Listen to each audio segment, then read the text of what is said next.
Second débat tout de suite, débat sur les mutations de la société française, sur ses forces, sur ses plaies. Aussi, en voici une de plaies, la violence dans les stades de football depuis le retour des supporters après une saison blanche pour cause de Covid. Les incidents se multiplient et le ministre de l'Intérieur tente de remettre de l'ordre. Sandra Cerquera. Dès la première journée de championnat, le ton a été donné. Le 8 août dernier, le milieu de terrain de l'OM, Valentin Rongier, est touché à la tête par une bouteille, alors qu'il vient de marquer face à Montpellier. Moins d'un mois plus tard, c'est un autre Marseillais, Dimitri Payet, qui est visé à Nice. Envahissement de terrain, bagarre générale, le match est arrêté. Le 21 novembre, Payet est de nouveau visé. Au total, 9 matchs ont été entachés par le comportement des supporters depuis cet été. Qualifié d'urgence absolue par le président de la Ligue de football professionnel Vincent Labrune, le dossier a été repris en main par le gouvernement. La réunion de crise du 23 novembre dernier entre les instances du football français et les ministres du sport, de la justice et de l'intérieur avait pour objectif de présenter un plan de lutte contre les violences dans les stades. 4 pistes sont à l'étude, l'interdiction des stades, leur sécurisation avec par exemple des caméras de vidéoprotection, la question de la sécurité privée avec le contrôle à l'accès des stades et enfin le sujet le plus important selon Gérald Darmanin, l'accélération du processus de décision pour arrêter un match. L'accélération du processus de décision de qui arrête un match, comment on arrête un match, quelle responsabilité pour arrêter ce match, entre évidemment le rôle essentiel de l'arbitre, dont nous sommes tous évidemment extrêmement attentifs, et le rôle également du préfet, puisqu'il y a une question d'ordre public qui se pose lorsqu'on évacue des stades de 30 000, 40 000, 50 000, 60 000 personnes. Pour le président de la Ligue, il est urgent de changer les règlements. Le calendrier est court, mais maintenant il faut qu'on se donne les moyens de réussir. C'est un fléau, c'est une urgence absolue. On a conscience de nos responsabilités. Une nouvelle réunion devrait avoir lieu dans les prochains jours pour annoncer des propositions concrètes afin d'améliorer la sécurité dans les stades. Peut-on en finir avec le hooliganisme en France? C'est le thème de notre débat. Tout de suite, je vous présente mes invités. Gaëtane Morin, bonsoir. Bienvenue. Bonsoir, Thomas. Vous êtes chef du service politique et sport au Parisien Week-end. Michel Savin, bonsoir. Bienvenue. Bonsoir. Vous êtes sénateur LR de l'Isère, président du groupe d'études pratiques sportives et grands événements sportifs au Sénat. Sacha Houlier, bonsoir. Bonsoir. Député LREM de la Vienne, auteur avec l'ancienne ministre Marie-Georges Buffet d'un rapport parlementaire sur le supporterisme. Avec nous en duplex, en visioconférence, Nicolas Hourcade, qui est sociologue, expert de ces questions de supporterisme, professeur agrégé de sciences sociales à l'École centrale de Lyon, et Laetitia Krupa, qui est restée à mes côtés, et j'espère bien, évidemment. Et pourquoi pas, ces violences, elles ne sont pas inhabituelles en France. Il y a eu des séquences dramatiques dans le passé, avec des morts, on se souvient notamment au Paris Saint-Germain. Comment vous analysez quand même ce qui se passe depuis le début de cette saison? Je commence avec vous, Michel Savin. Est-ce que c'est exceptionnel pour vous? À cette hauteur, peut-être, oui, ça commence à être exceptionnel, mais c'est quelque chose qui, malheureusement, s'est inscrit un peu aussi dans la durée au niveau de certains des stades. Alors peut-être que la situation sanitaire, cette situation qu'on vit depuis bientôt 2 ans, fait aussi que le phénomène est en train de s'amplifier. Ce qu'on voit dans les stades, on le voit aussi malheureusement dans nos villes, dans nos quartiers. Alors peut-être pas devant les feux des projecteurs autant que ça a été le cas lors des matchs de foot, mais malheureusement, que ce soit les espaces publics, la police, la gendarmerie, les pompiers, les élus sont régulièrement agressés. Il y a cette violence qui perdure et qui est en train de prendre de plus en plus de place. Donc, ce qu'on retrouve dans le stade, on le vit aussi au quotidien. Oui, avec effectivement ce parallèle. C'est vrai qu'on a été confinés, on était empêchés de sortir pendant un certain temps. Là, les supporters n'avaient pas le droit d'aller au stade. Ça a été pendant toute une saison. Un peu l'impression que la soupape a sauté, d'une certaine façon. Vous diriez ça? Pas que la soupape a sauté, mais évidemment, quand il n'y a pas de supporters, il n'y a pas de désordre. Après, ce qu'on attend d'une société, c'est qu'on ferme tous les matchs et qu'on joue tous les matchs à huis clos? Certainement pas, non? Certainement pas. Donc c'est la raison pour laquelle on doit se donner les moyens. Non, mais c'est un peu désespérant de se dire qu'il n'y a pas eu d'accès au stade pendant un an. Et qu'est-ce qui se passe quand les supporters retournent au stade? C'est un doux euphémisme. Et que par ailleurs, pour les supporters qu'on est collectivement, c'est une vraie douleur que de voir des matchs arrêtés, des commissions de discipline qui se réunissent et des décisions qui n'ont pas lieu. C'est pour ça que je pense qu'il y a et on va en parler, il y a 3 degrés d'action publique. Il y a un degré d'action publique qui est dans la prévention et dans l'organisation des matchs, comment on sécurise les stades, comment on organise avec les préfets, la ligue, les référents supporters et les clubs qui sont les organisateurs de la compétition, premier degré. Deuxième degré, c'est sur le degré judiciaire. Ça, on a des sanctions qui ont été plus ou moins exemplaires. En tout cas, à Nice, avec un homme qui a pris 1 an avec sursis, 1 an de prison avec sursis en peine principale et 5 ans d'interdiction de stade en peine complémentaire. De la même façon, le supporter lyonnais qui a lancé la bouteille sur Dimitri Payet, il a pris lui également 6 mois de prison avec sursis, sans antécédent judiciaire, et une peine complémentaire aussi, maximale, 5 ans d'interdiction de stade. Donc le judiciaire fait son travail. Et le troisième élément, qui est le disciplinaire, là il y a une délégation de service public, c'est pas l'État qui le fait directement, c'est la Ligue de football professionnel, qui est le concessionnaire et qui, pour le coup, agit avec une commission de discipline dont les décisions aujourd'hui sont interrogées parce que cette commission elle est indépendante et qu'elle a rendu certaines décisions, les matchs à rejouer notamment, qui manifestement, matchs à rejouer et huis clos, n'ont pas produit les effets escomptés en termes de c'est-à-dire que quand il y a eu les premiers incidents graves, il y aurait pu avoir une réaction disciplinaire plus dure et peut-être ça a été longuement discuté cassé la spirale. Bon, on va évidemment continuer d'en parler. On va voir défiler, pendant que je vous pose la question, la liste des incidents qu'il y a eu sur les stades de foot de Ligue 1 depuis le début de la saison. Je veux bien que vous nous proposiez ça. Gaëtan Morin, ce qui est frappant, c'est que beaucoup de clubs sont concernés. C'est-à-dire dans le passé, on se disait, bon, on sait qu'il y a des groupes de supporters plus violents que d'autres, quelques clubs qui sont à risque, mais là, ça a été presque un peu partout. Mais aussi parce qu'en fait, il y a eu un angle mort pendant le confinement qui est qu'on a préparé la reprise des stades d'un point de vue économique, d'un point de vue sportif, et peut-être qu'on n'a pas assez anticipé le problème qui allait surgir des supporters.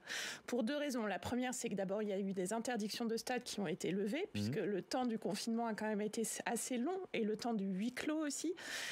Et puis, donc il y a des supporters qui étaient interdits de stade et qui ont pu revenir. Voilà, exactement. Et l'autre raison, c'est aussi que d'un point de vue économique, la Ligue va moins bien qu'il y a 1 an. Et donc, du coup, en fait, ils ont moins anticipé aussi le nombre de stadiers nécessaires, peut-être réduit le budget sécurité, ça, il faudrait vérifier. Et surtout, je pense que dans le dialogue avec les supporters, en fait, ils ont un peu tardé à reprendre vraiment le fil et à identifier les bons. Ils ont des référents, en fait, des référents supporters avec lesquels ils dialoguent pour canaliser les ultras. Et peut-être que tout ça a fait que finalement, il y avait une espèce de cocotte-minute et ça a explosé un petit peu à la reprise en août. Nicolas Ourcade, de qui on parle? Est-ce qu'il y a un profil type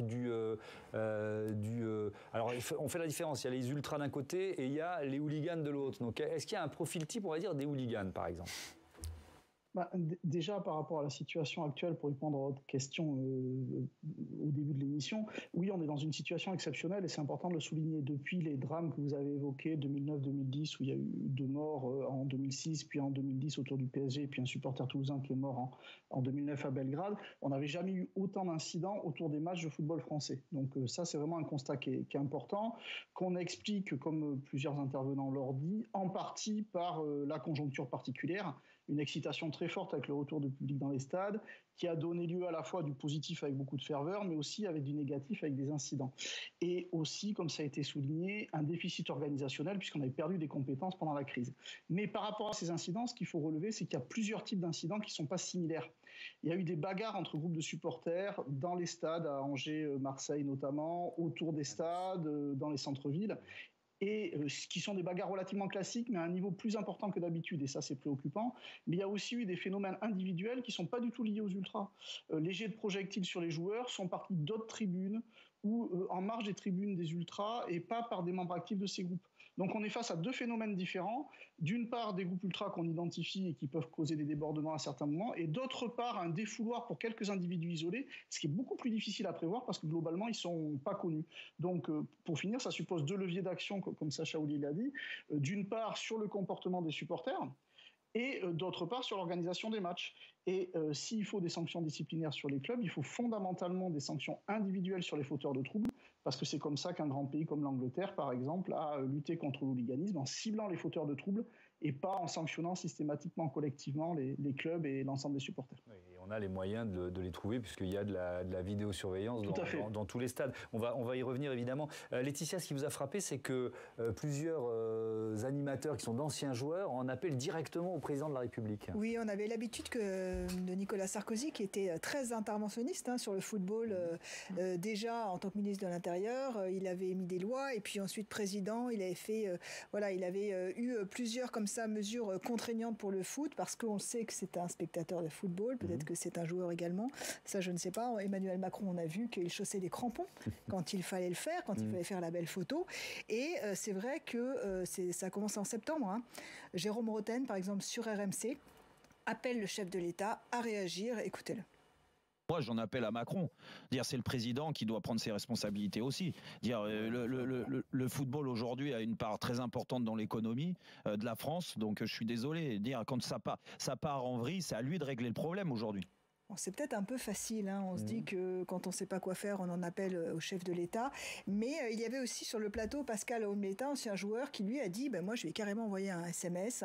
Et le président m'a répondu. Donc pour l'instant, Emmanuel Macron apparemment communique en off sur le sujet parce qu'il n'y a pas de prise de parole ni de tweet. Je suis allée voir sur son fil Twitter, voir s'il avait un peu tweeté, réagi, parce que c'est quand même un sujet qui est très concernant et sur lequel on pourrait avoir une communication directe avec les Français. Parce que le football, tout le monde, même moi, se sent concerné. Donc c'est vrai que le chef de l'État, pour l'instant, laisse faire la ministre des Sports, laisse faire aussi le ministre de l'Intérieur, qui a fait une espèce de Beauvau du foot, après 2 jours après les incidents entre le match Lyon et Marseille. Et puis, il y a eu ce groupe de travail, alors c'est ce que vous expliquiez tout à l'heure, effectivement, entre la fédération, entre les ministères de l'Intérieur, des Sports et de la Justice, et on en aura les conclusions dans une dizaine de jours. Mais pour l'instant, Emmanuel Macron, je pense, a un avis très ferme sur la question, peut-être que vous le savez, peut-être que vous allez me le dire, M. Ollier, mais il ne se tait pour le moment. Oui, alors effectivement, parce qu'il s'affiche en fan de foot, notamment fan de l'OM. Il s'en cache absolument pas, le président de la République. Il ne peut pas rester indifférent à cette situation, Sacha Houlier. Peut-être que c'est aussi délégué à la ministre des Sports qui a bien pris le sujet. Il y a quelque chose qui s'est passé il y a quelques jours, qui n'a pas eu beaucoup d'incidence, mais en tout cas qui est l'élément essentiel, c'est la réunion de l'instance nationale du supporterisme, qui a été créée par une loi en 2016. Cette instance, elle regroupe à la fois donc, toutes les instances que vous avez dites, c'est-à-dire la fédération, la ligue, les pouvoirs publics, les ministres, les référents supporters, les supporters en général, pour discuter de ces questions-là. Depuis 2006 même, jusqu'en 2016, ce qu'on avait essayé de faire, c'était davantage de répression, avec des textes, interdiction administrative de stade, interdiction commerciale de stade, bref, plein de mesures qui ont été de plus en plus restrictives et qui n'ont pas produit des effets très probants. En 2016, on a inversé la logique et on a mis tout le monde autour de la table. Ça a permis de faire des expérimentations sur les tribunes debout, ça a permis de discuter des fumigènes, ça a permis de discuter sur le transfert de responsabilité, même si ce n'est pas encore organisé vers les clubs de supporters. Et puis ça a permis d'avoir toutes ces discussions sur les déplacements. Il y avait eu des polémiques déjà en 2019 autour des déplacements des supporters. Beaucoup d'interdictions de déplacements. Exactement. Et donc, qui a donné lieu d'ailleurs à une circulaire de Christophe Castaner, en rappelant au préfet que le principe, c'est le déplacement, et donc c'est ce que doivent encadrer, dans la mesure du possible, les préfets. Et donc cette réunion de l'INS, elle va de l'instance nationale du supporterisme, elle a donné lieu à plusieurs pistes, et qui sont celles que je vous décrivais plus ou moins. On a les outils juridiques, judiciaires, qui nous permettent de prononcer des sanctions lorsqu'on a des comportements qui sont déviants. Et ensuite, on a une question de la préparation. Je vous donne 2 exemples. Ni à Nice, ni à Lyon, ni à Lens où il y a eu des incidents. Oui. C'était des incidents entre supporters lensois et lillois qui étaient quasiment dans la même tribune. Il n'y avait pas de filet. Pas de filet. Oui. Comment on peut laisser faire ça alors que ça a été identifié par la Direction nationale de lutte contre l'hooliganisme. Par ailleurs, ce que disait Gaëtan sur la question des nombres de stadiers, la formation des stadiers, on a la même chose que dans toutes les professions. Insuffisance du nombre de stadiers, parce qu'on n'en recrute pas assez, manque de formation parce qu'il faut les mettre tout de suite sur le terrain. Et ça, c'est des choses qu'on a vues aussi. Et manque de valorisation. Et manque de valorisation. Ça, c'est des choses qu'on a vues et qui nuisent finalement à l'organisation du match. Finalement, il n'y a pas aussi un peu d'hypocrisie de la part des présidents de clubs, Michel Savin, parce qu'ils les ont les moyens. Ils ont les moyens d'identifier les fauteurs de troubles, ils ont les moyens de mettre plus d'argent pour avoir des stadiers. Non, je suis pas d'accord. Je suis pas d'accord. D'abord, je ne suis pas d'accord sur les effets probants. Il y a les sanctions qui sont administratives ou judiciaires, mais aujourd'hui, il y a une grosse faille, c'est qu'aujourd'hui, il n'y a aucun contrôle qui est fait à l'entrée des stades. Ça veut dire quoi ? Ça veut dire que si on parce qu'aujourd'hui, quelqu'un qui est interdit de stade, aujourd'hui, il n'y a pas un fichier avec la photographie. Mais il doit pointer au commissariat. Oui, pas tous, mais lorsque la rencontre a lieu dans son stade, pour son équipe, c'est pas vrai pour l'ensemble. Non, même à l'extérieur. Non, il peut pas aujourd'hui. Lorsqu'on a fait interroger un certain nombre de présidents et autres, aujourd'hui, il y a besoin de pouvoir surveiller, contrôler les personnes qui rentrent dans le stade, qui ont subi une sanction, une interdiction de stade. Une interdiction de stade. Ce n'est pas le cas aujourd'hui. On montre sa carte d'identité ou son passeport. Non.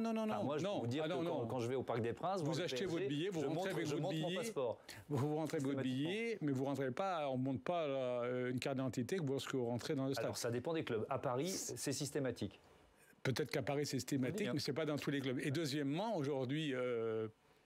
Il y a besoin aussi d'avoir un contrôle par rapport à gens qui ont une sanction et pour éviter qu'ils reproduisent leur présence dans les stades. Donc je pense qu'aujourd'hui, la sanction existe. Alors, est-ce qu'il faut les renforcer ou pas? Moi, je ne suis même pas très partisan de renforcer les sanctions qui existent, mais il faut les appliquer.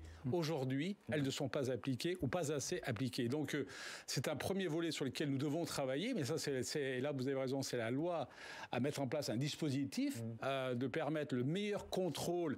Alors si tous les personnes qui sont condamnées par voie administrative ou judiciaire sont aujourd'hui pointer dans un commissariat, ça m'étonnerait d'abord, la gendarmerie et la police a d'autres choses à faire que de pointer les personnes qui ont des sanctions, mais par contre qu'on puisse mettre en place des contrôles beaucoup plus efficaces qui permettent d'éviter que les personnes qui sont sanctionnées reviennent dans les stades, ce serait quand même un point important. Ce n'est pas le cas aujourd'hui. Oui, on va voir dans un instant avec Steve Jourdain, je lui demande de me rejoindre les lois qui ont pu être votées depuis une trentaine d'années. Il est là, Steve.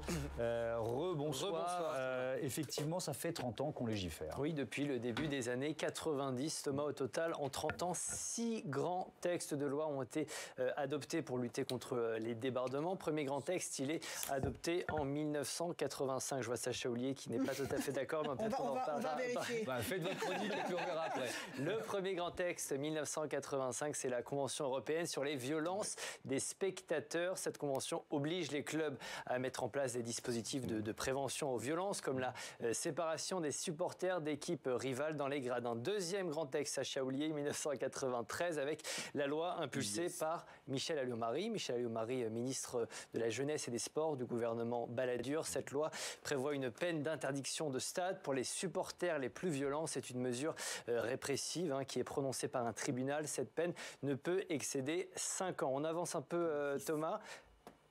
Moi, j'ai 5 ans. On avance un peu avec Si, c'est 5 ans, mais la prochaine, c'est 2006.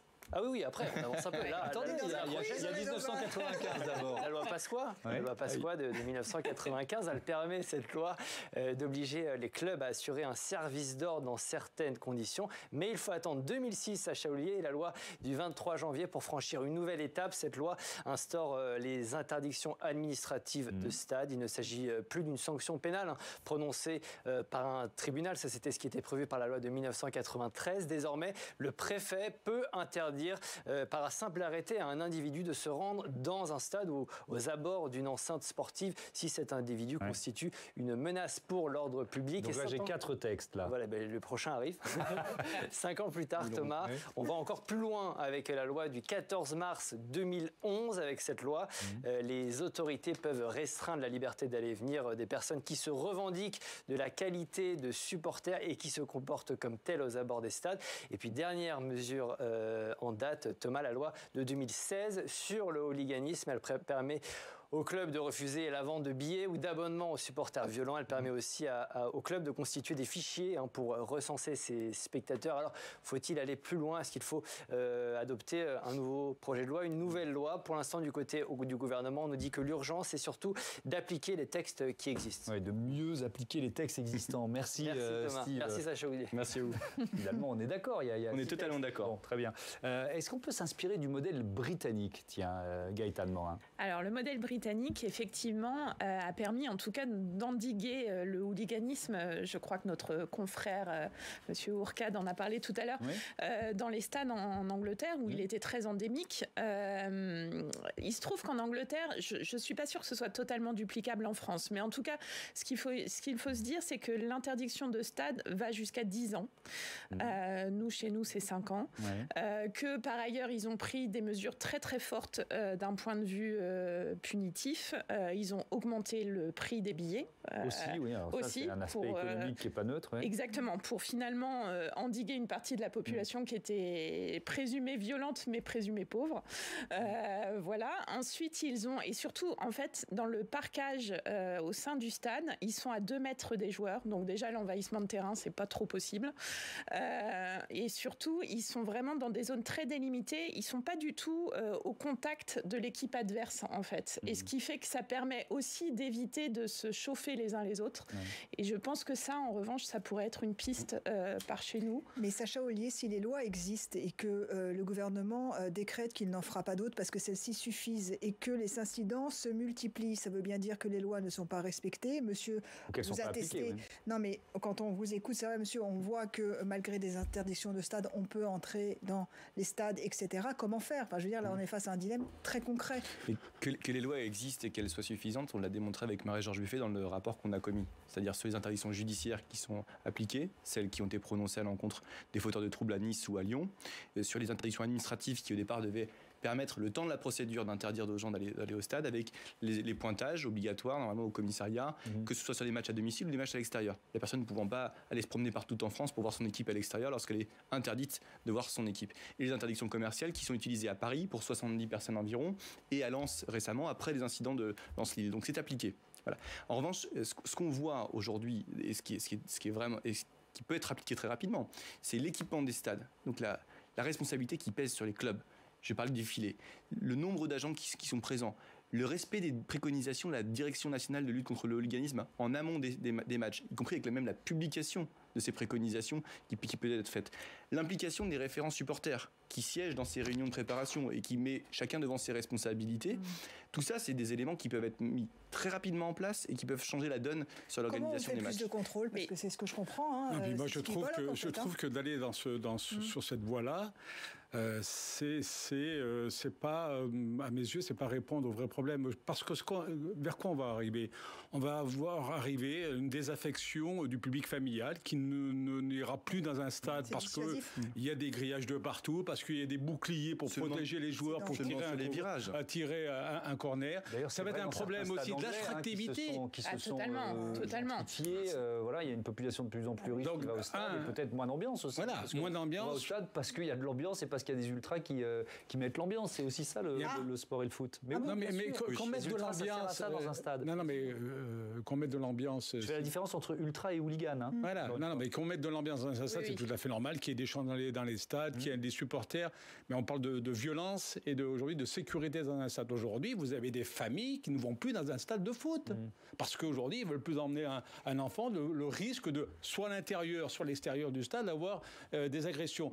Il y a un problème d'attractivité économique. Aujourd'hui, des clubs qui sont pénalisés financièrement, les stades à huis clos, des pénalités, tout ça économiquement. Lorsqu'on connaît aujourd'hui la situation des clubs de football professionnel en France, à part un ou deux clubs qui ont encore une base financière solide, les autres sont tous en grande difficulté. Donc c'est aussi un problème qui va accentuer la difficulté économique. Donc moi je pense qu'il faut... j'ai pas la certitude, au contraire de mon collègue, que les peines soient appliquées. Je pense qu'il faut qu'on travaille sur une forte application, qu'il y ait un vrai contrôle à l'entrée des stades pour ne plus faire entrer ceux qui viennent là pour...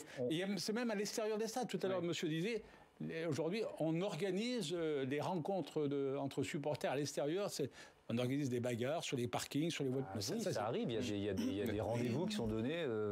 Malheureusement, ça fait longtemps, mais il faudrait pouvoir l'empêcher. Oui, juste, je voudrais quand même ajouter un point qu'on n'a pas soulevé, qui est quand même que aussi, il y a parfois un double discours de certains présidents de clubs qui aussi parfois ne jouent pas totalement le jeu de l'intransigeance absolue vis-à-vis des ultras hooligans. Exactement. Je pense d'ailleurs très clairement à Jean-Michel Aulas, le président du club de Lyon, qui, quand c'est à l'extérieur que Dimitri Payet est pris à partie contre... C'était à Nice en tout début de championnat en août. Forcément, c'est la faute des autres et il faut sanctionner le club de Nice. Mais par contre, quand c'est chez lui... Défaite sur tapis vert. Défaite sur tapis vert, dit-il. Quand c'est chez lui, c'est pas la faute de ses supporters. Il y a aussi cet état de fait qui est qu'il faut que il y a Nicolas Ourcade qui nous écoute depuis tout tout à l'heure, qui n'est pas sur ce plateau. C'est forcément plus compliqué quand on n'est pas sur le plateau. Vous vouliez intervenir sur quel point ? Sur plusieurs points. Depuis l'été, on voit un peu les pouvoirs publics et les autorités sportives qui se renvoient la balle. La LFP a appelé les ministères à l'aide, les pouvoirs publics ont appelé les clubs et la Ligue à se responsabiliser. En fait, les exemples étrangers que vous avez évoqués, ils montrent plusieurs choses. Ils montrent d'abord qu'il n'y a pas de solution miracle. S'il y avait des solutions miracles pour lutter contre le hooliganisme, on les connaîtrait. Mais ils montrent aussi qu'il faut mettre en place une politique globale et que c'est à l'État de le faire.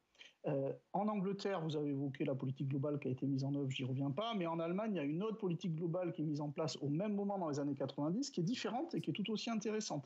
C'est l'idée, là aussi, d'être extrêmement sévère vis-à-vis des supporters violents, mais pas de faire asseoir tout le monde et pas d'augmenter le prix des places comme en Angleterre, de garder les tribunes debout, de garder les tarifs attractifs, mais on travaille sur la prévention sociale, sur le dialogue avec les supporters et sur un travail social d'accompagnement des jeunes supporters pour qu'ils ne dérivent pas vers la violence. Donc ça montre déjà qu'il y a différentes politiques globales possibles et que c'est à la France de construire son propre modèle.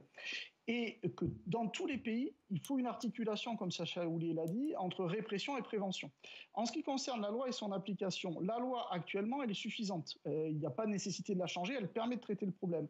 En revanche, elle n'a pas été suffisamment appliquée, notamment parce qu'en France, on a privilégié les sanctions contre les clubs.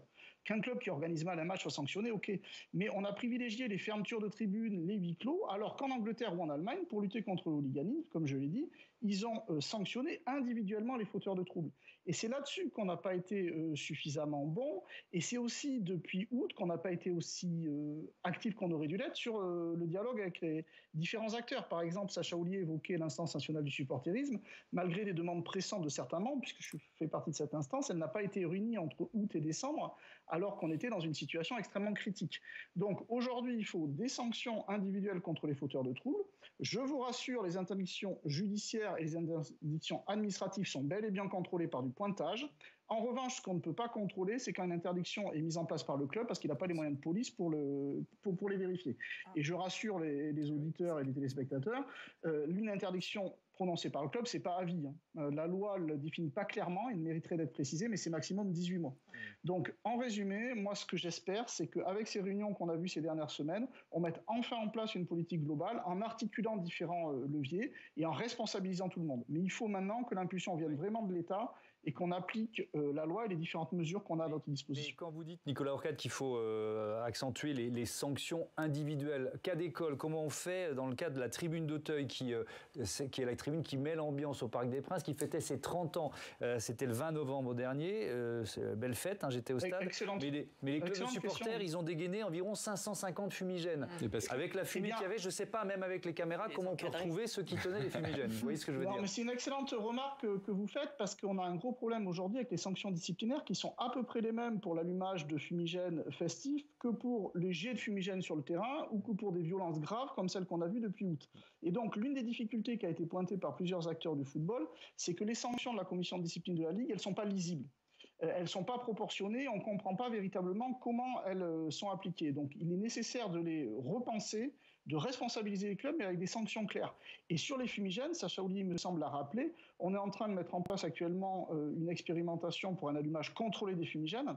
Si on résolvait ce problème en permettant aux supporters d'allumer des fumigènes dans un cadre bien sécurisé, on résoudrait énormément de problèmes, puisque la plupart des sanctions contre les clubs sont prononcées pour des allumages de fumigènes. Il faudrait mieux qu'on se concentre sur la violence, sur les insultes qu'on a dans les stades, parfois à caractère raciste. On a quand même plusieurs saluts nazis depuis le début de la saison. Je pense qu'il faudrait s'en préoccuper. Ça me paraît plus grave que l'anniversaire somptueux de la tribune Auteuil, qui a été salué par tous les médias et qui a donné lieu à des merveilleuses images. Alors effectivement, ça fait de la fumée, mais c'est quand même beaucoup moins grave qu'un jet de projectile sur Dimitri Payet ou qu'un envahissement de terrain ou des saluts nazis. Donc, effectivement, je suis assez d'accord avec vous, Nicolas Orcade.